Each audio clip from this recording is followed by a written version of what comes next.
acredito nisso. Eu acho que as nossas crenças, as nossas fantasias, elas criam um mundo paralelo, não é? E é sobre isso que a gente tem que estar sempre pensando e refletindo consciente. Qual é a minha crença, a minha fantasia sobre a vida? E que está criando esse mundo paralelo. Porque o único mundo que existe é o mundo que existe dentro da sua cabeça, que com certeza não é meu, não é do Dr. Goldberg e de nenhum de vocês aqui. Qual mundo existe na sua cabeça? Porque essa moça, eu imagino, tenho até, claro, um sentimento de compaixão, porque imagino que está sendo exposta a mais de 1 milhão de pessoas, daqui a pouco 2 milhões, não sabemos o nome dela e também não nos interessa, não é esse o caso, mas chamar atenção para você, para que você saiba que esse sentimento, essa reação, ela é natural do ser humano que não está consciente no domínio do seu comportamento, do seu pensamento, das suas reações. E você está no seu domínio? Você está consciente disso? Nós estamos fazendo o possível para estarmos, mas estamos sujeitos a isso, somos seres humanos. Dr. Goldberg, muito obrigada mesmo. Eu sei que foi assim, difícil trazê-lo aqui hoje por causa da sua agenda, mas eu fiquei encantada de revê-lo depois de longo tempo, né? E pela admiração e carinho que eu tenho pelo grande profissional que o senhor é. Muito obrigada. Eu vou conversar agora com o moço para entender. Não sei se você quer ouvir também essa conversa com o moço. Quer ouvir? Pode ouvir? Sim, pode, okay. Sim. Mas eu só gostaria de dizer que algo que sempre me encanta na Márcia é a sensação de que ela é permanentemente uma porta aberta para o mundo. Obrigada, nossa.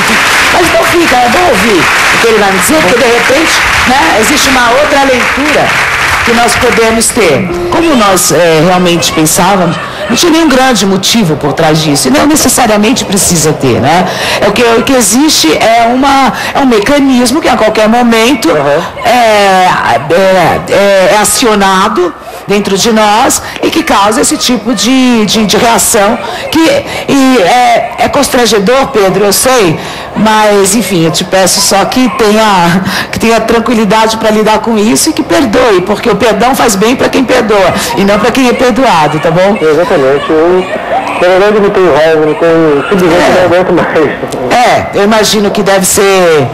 Doutor Goldberg, observando isso, tem alguma... A única coisa que me veio à mente, Márcia, é como é triste o desencontro humano, mas como é esperançosa a ideia, porque ele falou do chip, falou das músicas, né? Sim. Você imagina o quanto é que essas músicas devem significar na relação de romance entre eles dois, não é? E aí o que me veio foi aquela música bonita, daquela trilha do Dom Quixote, Sonhar esse sonho impossível, né? Porque você vê que de um lado ele mostra um anelo, ela também mostra. E o fato é que a vida privada hoje, ainda mais com a internet, ela se abriu para o mundo, né? Assim, e será que o mundo está preparado? E será que o mundo está preparado para isso, né? Tem um verso interessante que diz: estão mudos os muros do mundo.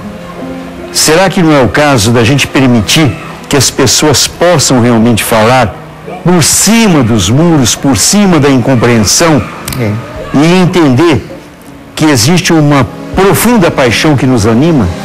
Exatamente, e essas músicas, quer dizer, era um símbolo da relação que essa moça, naquela hora, achava, recuperando o chip, recuperando as músicas, recuperaria o amor, recuperaria seria uma forma de aliviar a dor do abandono que ela estava sentindo.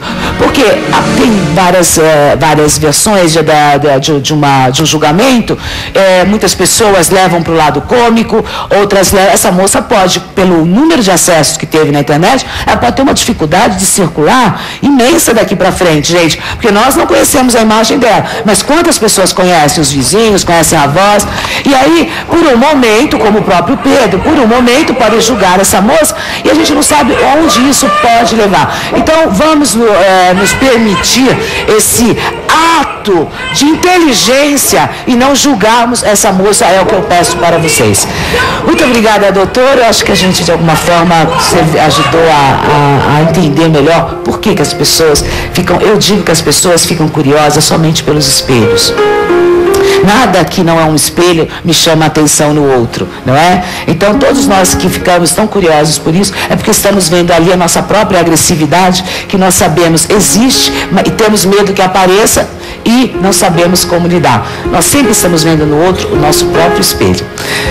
Obrigada, meu querido. Tudo que é humano nos pertence, não é? Tudo que é humano nos pertence, exatamente, o positivo e o negativo. O negativo não precisa ser tão doloroso assim, basta a gente saber lidar com ele um pouquinho melhor. Querido, muito obrigada, mais uma vez, espero vê-los de volta, viu? Muito obrigada.